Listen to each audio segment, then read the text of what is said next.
안녕하세요. 대배 임주성입니다. 10월 24일 반도체 이슈사항 정리해 보겠습니다. 특별한 일이 없다면 저희 대협 채널에서 제가 반도체 관련된 이슈사항들을 매일매일 정리해서 영상으로 말씀드리도록 하겠습니다.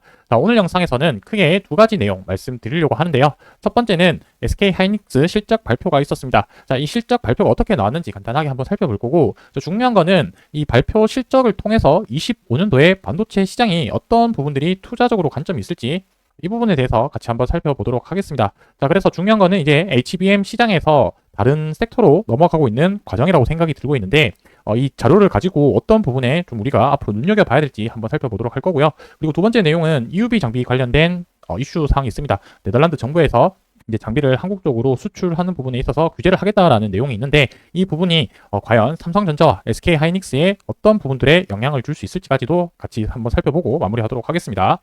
하이닉스에서 실적 발표한 자료를 가지고 하나씩 살펴보도록 하겠습니다. 1차적으로 눈여겨봐야 되는 부분은 매출 부분도 중요하지만 영업이익이 얼마만큼 나왔느냐가 시장에서 큰 관심사였었는데, 그 이유 중에 하나는 이 하이닉스가 이번 실적 통해서 반도체 관련 부분에서 삼성전자를 뛰어넘느냐 못 뛰어넘느냐, 이 부분이 핵심 화두였다라고 저는 개인적으로 생각을 하고 있습니다.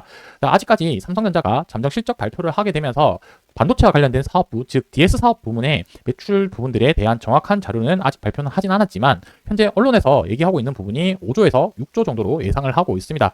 그렇기에 지금 현재로서는 삼성전자 실적을 SK 하이닉스가 뛰어넘으면서 이제 반도체 관련 부분에서는 SK 하이닉스가 이제 시장을 주도를 하는 것이 아니냐, 이 부분이 이번 실적 발표에서 가장 중요한 포인트라고 생각을 하고 있습니다.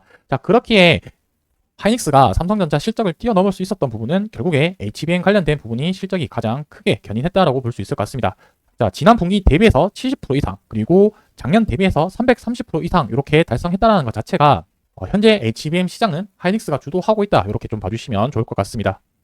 이제는 실적이 가진 의미를 봤었을 때 하이닉스가 이제 반도체 시장을 주도할 수 있다라는 부분으로 좀 해석을 하면 좋을 것 같고, 그 부분에 이어서 우리가 앞으로 이제 투자를 어떻게 하면 좋을지에 관한 부분이 또 핵심 포인트라고 생각을 하고 있습니다.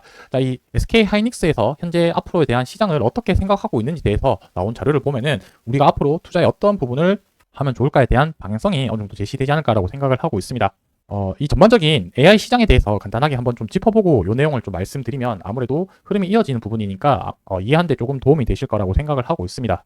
제일 처음에 엔비디아 쪽에서 이 AI 칩 관련된 부분들이 그 시장에서 이 수요를 이제 공급이 못 따라갔었고요. 그 부분이 왜 못 따라갔느냐 관점에서 봤었을 때, TSMC에서 이 코어스 패키징, 그러니까 칩온, 웨이프온, 서브스트랙트라고 해가지고 이 서브스트랙트 위에 들어가는 웨이퍼, 인터포저 부분들이 병목 현상을 일으키면서 공급을 문제가 일으켰습니다.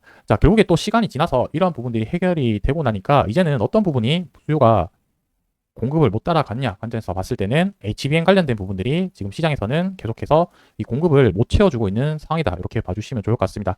결국에는 이 부분들이 시간이 지나고 나면 HBM도 결국에 마이크론이나 삼성전자도 이 시장에서 공급을 해주게 되면은 이 공급에 대한 문제가 줄어들게 될 겁니다. 그렇다면 그 다음 방향은 이제 시장에서 어떤 관점으로 보는 게 좋겠냐라는 관점에서 봤을 때는 이 AI 가속기와 그 다음에 HBM 이런 것들로 이제 실생활에 쓸 수 있는 제품들이 나오고, 그 부분에 대한 사용자들의 수요가 아직까지는 어떻게 될지 판단하기는 좀 이르지만, 이러한 제품들의 수요 부분들이 공급에 또 문제가 될 수 있지 않을까라고 이렇게 좀 조심스럽게 한번 좀 생각을 해봅니다. 그래서 PC 쪽으로 살펴보게 되면은 이제 이 AI와 관련된 부분들이 결국에 각각의 디바이스에 장착이 되면서 온 디바이스 AI 시장이 이제 본격적으로 개화되지 않을까라고 생각을 하고 있습니다. 그래서 처음에는 지금 스마트폰 관련된 부분들이 제품이 출시가 되었고, 앞으로는 AI와 관련된 PC들이 본격적으로 아마 판매가 확대가 되지 않을까라고 생각을 하고 있습니다. 스마트폰에 LPDDR이라고 해서 저전력 메모리 칩이 수요가 있었다면은 이 AI PC 쪽으로 해서는 LPCAM2는 이런 제품인데, 저전력 압축 부착 메모리 모듈이라고 해가지고 AI PC에 좀 특화된 제품이라고 보시면 될 것 같습니다. 그래서 여기와 관련된 밸류 체인들도 앞으로 공부를 하는 게 좀 중요한 포인트라고 생각이 들고요. 마찬가지로 AI PC 부분에 이어서 AI 관련된 스마트폰 판매 비중도 증가가 기대가 되고 있다라고 이렇게 적혀져 있습니다. 결국에는 AI PC나 AI 스마트폰 이러한 부분들이 결국에 최종적으로는 AI 서버 쪽으로 수요가 모멘텀이 이동할 걸로 예상이 되어지고, 이제 고객의 수요 다변화가 되면서 커스텀 HBM 수요가 점차 확대될 거다, 이렇게 이야기를 하고 있습니다. 결국에는 25년도도 계속해서 AI 시장이 여전히 좋을 거다라는 관점에서 시장을 보고 있고, PC와 모바일에 들어가는 이제 메모리 관련된 부분들, 그리고 AI 서버 관련된 부분들로 해서 결국에는 디램과 낸드의 이런 중요성이 계속해서 중요도가 부각이 될 거다. 이렇게 좀 생각을 하고 있습니다.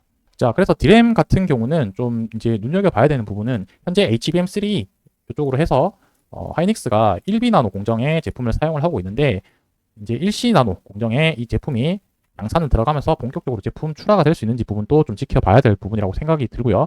ESSD라고 해서 이제 서버용 SSD라고 보시면 될 텐데 3분기 때 낸드 매출의 60% 이상 차지할 만큼의 고부가가치 상품이다. 이렇게 생각해 주시면 좋을 것 같습니다. 그래서 앞서 봤듯이 AI 서버 관련된 부분들의 수요가 계속해서 눈여겨봐야 되지 않을까라고 생각을 하고 있습니다. 자, 그래서 이러한 산업군을 통해서 다양하게 생겨나는 밸류 체인들 이런 부분들을 같이 공부하는 게 좀 중요한 포인트라고 생각을 하고 있습니다. 자, 그리고 EUV 관련된 장비 반입 부분에 대한 이슈 부분을 살펴보면은 이제 삼성과 SK 관련해서 ASML 반도체 장비 반입이 어려워진다. 네덜란드 정부에서 직접 통제를 한다라고 내용이 적혀져 있는데, 자, 핵심 포인트는 결국에 이 ASML의 EUV 노광 장비를 받기 위해서는 정부의 허가를 받아야 된다라는 게 이 뉴스의 주된 내용이다라고 봐주시면 좋을 것 같습니다. 자, 밑에 클레버 장관은 국가안보상의 이유로 이러한 수출 통제 조치를 취했다라고 적혀져 있고, 뭐 안보에 위험을 초래할 수 있다라고 했는데 개인적으로 생각하기에는 이 부분이 뭐 안보는 명분이라고 생각이 들고 정치적인 이해관계 때문에 아무래도 이러한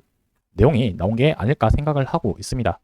자, 삼성전자가 미국 텍사스 주의 테일러에 들어가는 주문한 ASML 장비 수령 연기를 했다라고 보도를 하고 이 내용이 나오면서 이슈가 됐다라고 하긴 하는데, 다들 아시다시피 삼성전자가 지금 HBM 관련된 문제 때문에 파운드리 관련 부분들의 사업 부분을 잠시 스톱을 하고 HBM 쪽으로 지금 모든 인력이나 기술을 여기에 집중하는 모습입니다. 자, 그러다 보니까 이 테일러 공장 관련해서 HBM에 좀 더 집중하기 위해서 지연된 거라고 생각을 하고 있고요.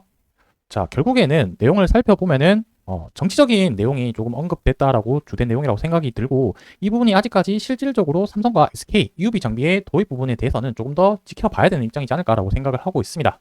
자, 만에 하나 정말 반입이 어려진다라고 봤었을 때는 이 EUV 장비로 이제 HBM에 들어가는 디램 만들어야 되는 디램을 만들기 위해서는 필요한 장비다 보니까 HBM 생산하는 데 있어서 디램 수급이 조금 문제가 생길 수도 있겠다라고 판단을 하고는 있습니다. 자, 아직까지는 이 부분이 100% 문제가 생겼다라기보다는 문제가 될 수도 있다라는 관점에서는 앞으로 조금 더 이 이슈에 대해서 좀 관심 있게 봐야 되지 않을까라고 생각을 하고 있습니다. 자, 여기와 관련된 부분들은 저희 대업에서 제가 이슈 있을 때마다 계속 영상으로 전달드리도록 하겠습니다. 감사합니다.